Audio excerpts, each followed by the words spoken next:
আমি তোমাকে অপমানিত করব না। তুমি হলে মায়ের জাতি, তুমি হলে বোনের জাতি। তুমি শুধু সতর্ক থাকো, তোমার জন্য জান্নাতে যাওয়া খুবই সহজ। তোমার জন্য জান্নাতে যাওয়া যতটা সহজ, তোমার বাবা, তোমার ভাই, তোমার স্বামী, তাদের জন্য জান্নাতে যাওয়া অতটা সহজ না। পুরুষদের জন্য জান্নাতে যাওয়া অতটা সহজ না যতটা তোমাদের জন্য জান্নাতে যাওয়া সহজ। তোমরা শুধু এই 4টি কাজ মেনে চলবে।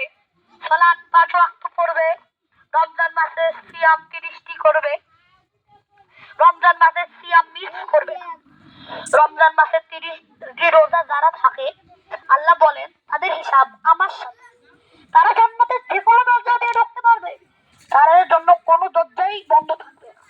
তোমরা নামাজ পড়বে, সালাত পড়বে, তোমরা রমজান মাসে রোজা রাখবে, তোমরা তোমাদের লজ্জা স্থানের হিফাজত করবে, তোমরা পর্দা করবে, তোমরা স্বামীর খেদমত করবে।